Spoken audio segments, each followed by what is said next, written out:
Wow! Oh my god, en fait, je viens de réaliser que j'ai vraiment une tronche de cake. J'ai vraiment la tête de quelqu'un qui vient de se réveiller. Mais ben, bonjour, bienvenue sur ma chaîne, bienvenue à la maison. Je suis trop contente de vous retrouver pour une nouvelle vidéo, comme à chaque fois.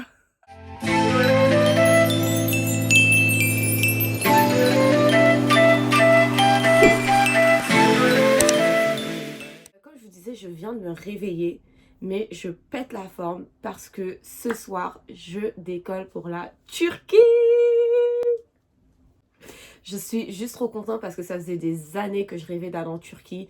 Parce que c'est un pays qui est magnifique. C'est un des plus beaux pays du monde. C'est un des plus vieux pays du monde. Donc comme je vous disais, je suis trop excitée de partir en Turquie. Parce que vraiment, je vais réaliser un de mes rêves. Je vais visiter un des pays qui était dans mon top 10 des pays que je dois absolument visiter dans ma vie.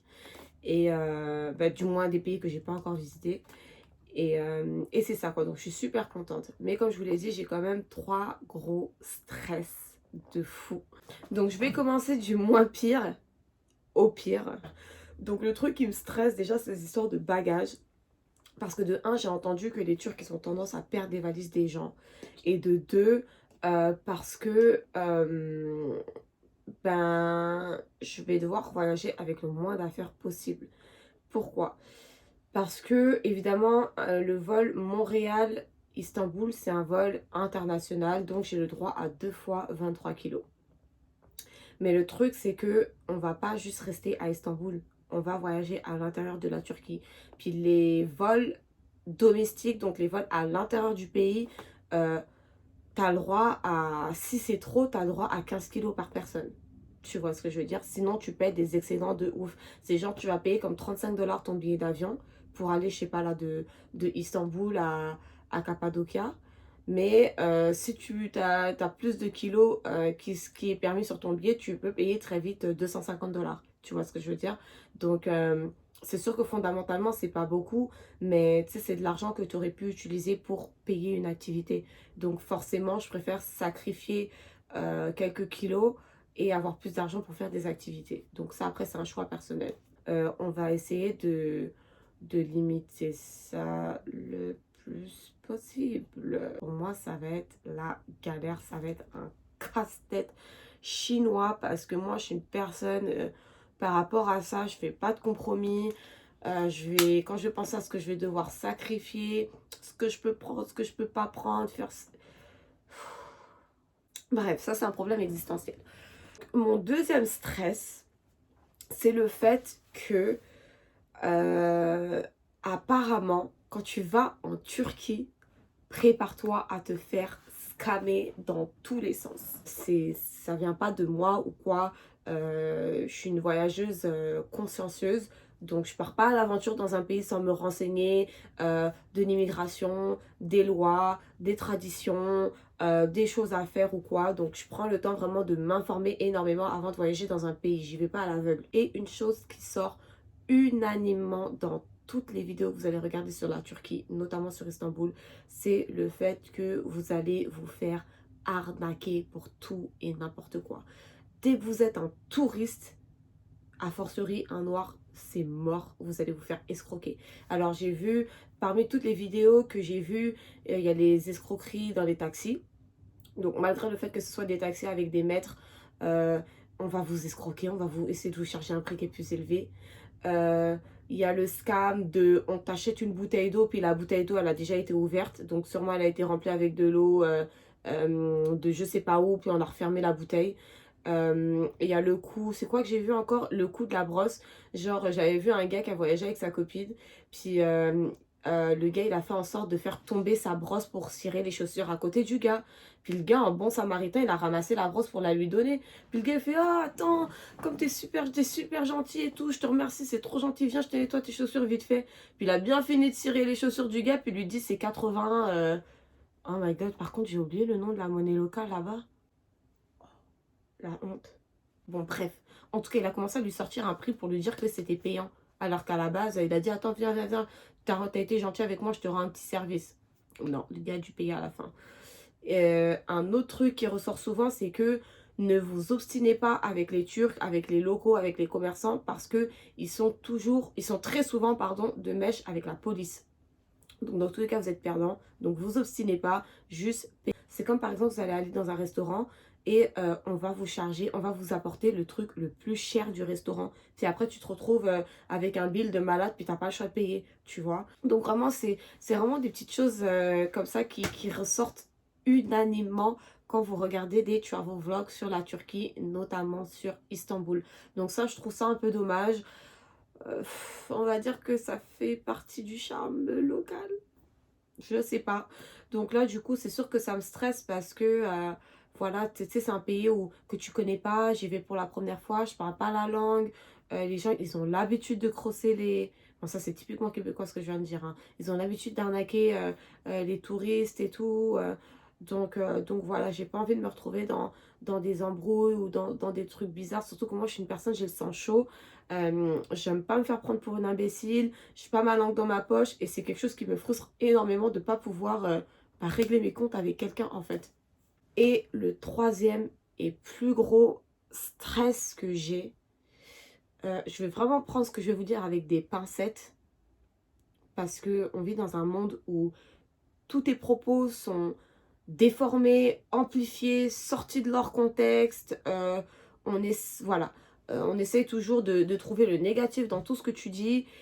Euh, mais une triste réalité que j'ai toujours entendue sur la Turquie et que mon mari a jamais voulu qu'on aille en Turquie, c'est à cause du fait que les Turcs sont connus pour ne pas être hospitaliers avec les personnes de couleur. Donc là, je l'ai dit de manière politiquement correcte. En gros, les Turcs sont connus pour être des personnes racistes envers les Noirs. Encore une fois, qu'on ne sorte pas mes propos hors de leur contexte. Moi, je suis jamais allée en Turquie. J'ai pas encore eu l'occasion d'expérimenter ce genre de choses parce que je suis encore à Montréal au moment où je vous parle. Je vous parle vraiment de commentaires de plein de personnes que je connais qui sont allées en Turquie. Je vous parle de plein de vidéos que j'ai regardées dans lesquelles les personnes disaient que expliquer leur mésaventure de ce côté-là. Pour vous donner des exemples, il y a ma tresseuse, c'est une Congolaise, donc elle est vraiment dark skin. Elle est partie il y a 3 ans et demi en Turquie pendant une semaine pour aller faire ses dents. Fait qu'elle est partie à Antalya. Et elle a fait une très longue story sur Snapchat dans laquelle elle racontait ça. Et franchement, d'habitude, quand je vois des gens qui racontent leur vie, moi je fast forward, je clique, je regarde pas. Mais quand j'ai entendu de quoi elle parlait, je me suis posée, j'ai tout regardé. J'étais tellement choquée. J'étais tellement dépassée. Je ne vais pas rentrer dans les détails parce que ça date d'il y a 3 ans et demi. Donc je me souviens plus exactement de toutes les stories. Mais elle, comme je vous l'ai dit, elle était partie à Antalya pour faire ses dents. Et déjà, quand elle a pris son vol domestique pour aller de Istanbul à Antalya, parce qu'il n'y a pas de vol direct pour aller à Antalya, déjà, l'hôtesse de l'air a refusé de lui donner à manger. Elle a servi tout le monde, mais elle a refusé de donner à manger à Stéphanie, à mon amie. Quand elle était à l'hôtel ou quand elle allait au restaurant, qu'elle faisait des trucs et tout, des activités hors de ses sessions chez le dentiste, on la traitait tout le temps comme une pestiférée, on la regardait comme c'est genre what the fuck, qu'est-ce que tu fais ici? Encore une fois, je peux plus rentrer dans les détails, tu vois, mais vraiment la fille elle était en pleurs quoi. Genre ça a été le meilleur et en même temps le pire voyage de sa vie parce qu'elle avait vraiment jamais expérimenté le racisme à un tel niveau. T'imagines, tu prends l'avion, puis l'hôtesse de l'air là refuse de te donner à manger parce que t'es noir. Genre, genre dans quel monde on vit? Tu sais, on est quand même au 21e siècle. La globalisation, la mondialisation, ça touche tous les pays. Tu vois ce que je veux dire? Tu peux pas être au 21e siècle et dire que tu es encore raciste. Tu sais que les noirs, ils existent. Tu sais qu'il y a des noirs qui sont riches. Tu sais qu'il y a des noirs qui ont les moyens de voyager. Et une autre histoire qui m'a traumatisée sur la Turquie. Obligé, vous avez déjà entendu parler de ça à la télé ou sur les réseaux sociaux. C'est l'histoire d'un tonton camerounais qui devait se rendre à Dubaï pour les affaires. Je sais plus c'était quoi son business en particulier. Mais voilà, quoi, c'était un truc legit. Il avait rendez-vous là-bas avec des investisseurs, etc., etc. Et je sais pas pourquoi, mais en tout cas, peut-être c'est parce qu'il n'y avait pas de vol direct de Yaoundé à Dubaï. Mais en tout cas, il devait faire une escale en Turquie, à Istanbul. Donc là, le gars fait son vol, il arrive en Turquie. Il prend son autre vol pour aller à Dubaï.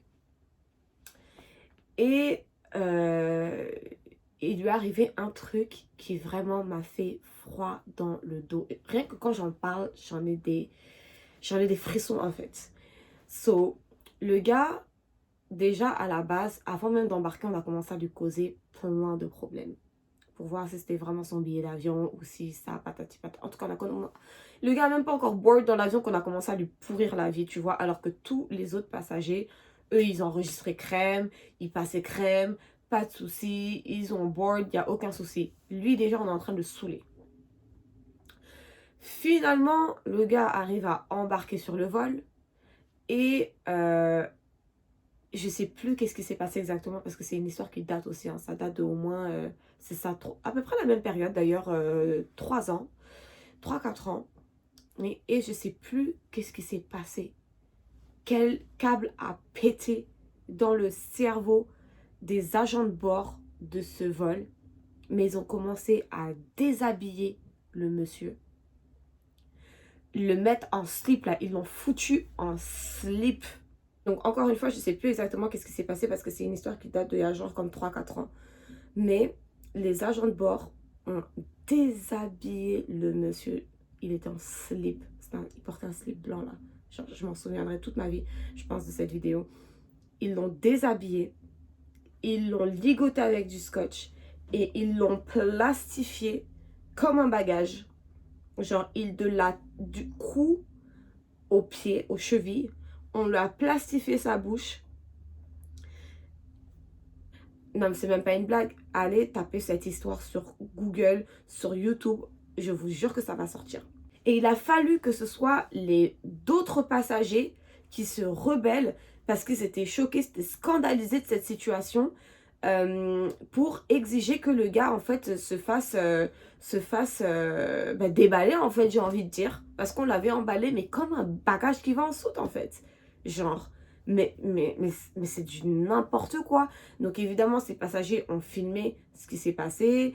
Ça a fait la une des journaux, c'était partout. Comme je vous dis, vous pouvez juste aller chercher sur Google ou sur YouTube, ça va sortir. Et voilà quoi, c'était un truc de malade. Il a fallu que d'autres passagers soient tellement choqués par la scène qu'ils s'obstinent contre les agents de bord pour détacher le pauvre monsieur en fait. Et cette histoire a fait tellement du buzz que, en mal pour lui, en négatif, qu'il a perdu tous ses partenariats. Son billet d'avion a fini par lui coûter, je pense, 10 000 euros parce que on lui a cancellé ses trucs. En tout cas, une histoire de malade. Allez regarder ça sur Internet, c'était une histoire de malade. Mais voilà, c'était encore une fois en Turquie, sur une compagnie turque. Donc voilà, ça me stresse. Donc, du coup, voilà, c'est un super gros stress parce que même si moi je suis consciente de par mon éducation, de par mon niveau d'instruction, de par le fait que j'ai énormément voyagé dans ma vie, j'ai fait les 5 continents, puis je vois la considération, la place du noir dans les différentes sociétés, dans les différents pays, dans les différents continents. Euh, voilà, j'ai jamais eu véritablement de mauvaises expériences.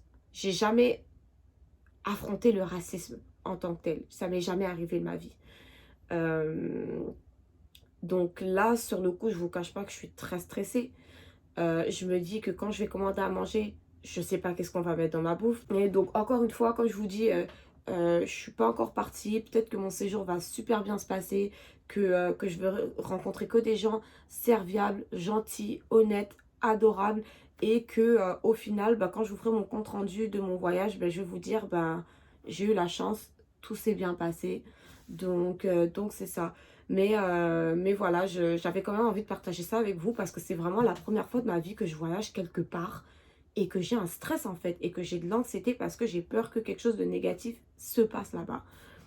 Donc voilà, là du coup je vais aller prendre ma douche, faut que je fasse mes cheveux, faut que je finisse mes bagages, faut que je donne un bain à mon chien parce que je dois aller la déposer chez mon ami qui va la garder.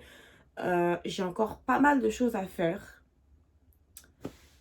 Et c'est ça quoi. Donc on se retrouve tout à l'heure.